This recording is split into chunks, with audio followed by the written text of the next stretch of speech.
Hello दोस्तों, अनुज जी के में आप लोगों का स्वागत है। मैं भारत का संवैधानिक विकास सीरीज को आगे बढ़ाते हुए आज मैं आप लोगों के लिए दो अधिनियम लेके आया हूँ। एक चार्टर अधिनियम 1853 और दूसरा भारत शासन अधिनियम 1858। चलिए चार्टर अधिनियम 1853 के मुख्य बातों को जानते हैं। गवर्नर जनरल लॉर्ड डलहौजी द्वारा कंपनी के शासन में सुधार हेतु प्रस्तुत रिपोर्ट के संदर्भ में पारित किया गया। इस अधिनियम द्वारा पहली बार गवर्नर जनरल की परिषद 6 सदस्यीय के विधायी कार्यों को प्रशासनिक कार्यों से पृथक कर दिया गया। इस अधिनियम के तहत गवर्नर जनरल की परिषद में जब वह विधायिका के रूप में कार्यरत हो 6 नए सदस्यों की वृद्धि की गई, जिससे एक 12 सदस्यीय विधान परिषद का गठन किया गया। कहने का तात्पर्य है कि जब गवर्नर जनरल की परिषद प्रशासनिक कार्य करेगी तो 6 सदस्य उसमें होंगे, मगर जब गवर्नर जनरल की परिषद विधायिका के रूप में कार्यरत होगी तो उसमें कुल सदस्यों की संख्या 12 होगी। संपूर्ण भारत के लिए एक पृथक विधान परिषद की स्थापना की गई और इसी परिषद ने आगे चलकर लघु संसद का रूप ग्रहण कर लिया। 6 नए सदस्यों में बंगाल के मुख्य न्यायाधीश, कलकत्ता उच्चतम न्यायालय का एक अन्य न्यायाधीश और बंगाल, मद्रास, बॉम्बे और आगरा प्रांत के एक एक प्रतिनिधि शामिल थे।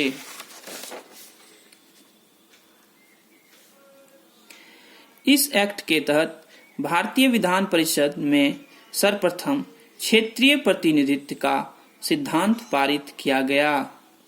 विधि सदस्य को गवर्नर जनरल की कार्यकारिणी का पूर्ण सदस्य बना दिया गया।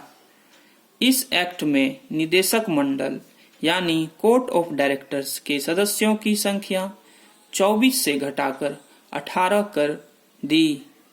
इस अधिनियम के द्वारा प्रमुख सरकारी सेवाओं में नामजदगी यानी मनोनीत का सिद्धांत समाप्त कर कंपनी के महत्वपूर्ण पदों को प्रतियोगी परीक्षाओं के माध्यम से भरने की व्यवस्था की गई और पहली बार सिविल सेवाओं में भारतीयों को शामिल करने का प्रावधान किया गया।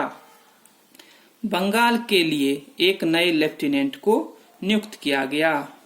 इस चार्टर एक्ट के तहत संपूर्ण भारत के लिए एक विधान मंडल की स्थापना की गई।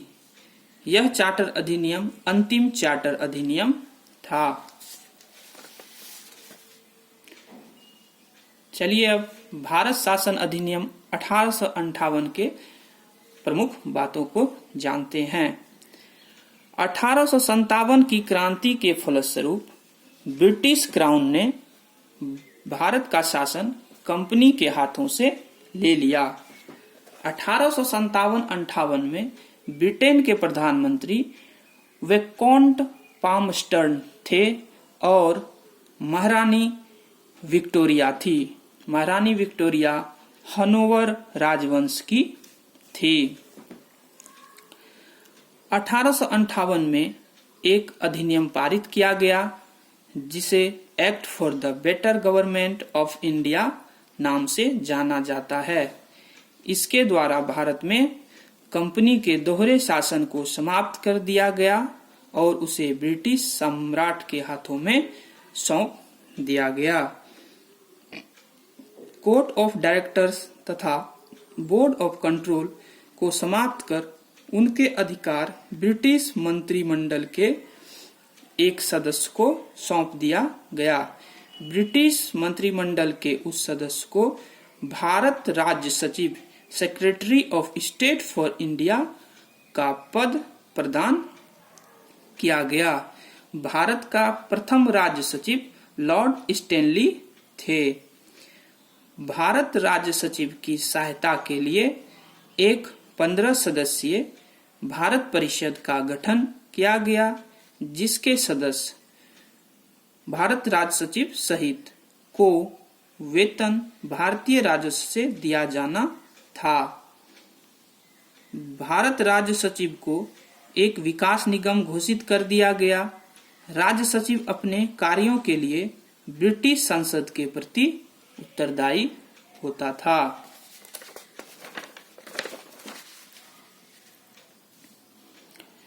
इस अधिनियम के तहत यह भी व्यवस्था की गई थी कि इन सदस्यों में कम से कम आधे ऐसे सदस्य हों जो भारत में 10 वर्ष तक सेवा दे चुके हों और नियुक्ति के समय उन्हें भारत से आए अधिक से अधिक 10 वर्ष हुए हों।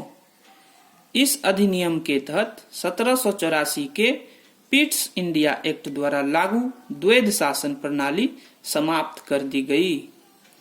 भारतीय मामलों में ब्रिटिश संसद का सीधा नियंत्रण स्थापित हो गया और मुगल सम्राट के पद को समाप्त कर दिया गया।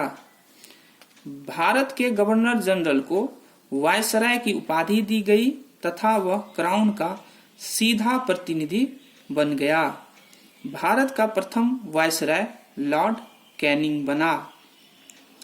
वायसराय प्रतिवर्ष भारत की नैतिक एवं आर्थिक प्रगति की रिपोर्ट ब्रिटिश सांसद के समक्ष प्रस्तुत करता था। अगर ये वीडियो आप लोगों को पसंद आया तो इसे लाइक करें, सब्सक्राइब करें और ज़्यादा से ज़्यादा शेयर करें। मैं इसी तरह आप लोगों के लिए भारत का संवैधानिक विकास सीरीज को आगे बढ़ाता रहूंगा और आगे वीडियो लाता रहूंगा। धन्यवाद।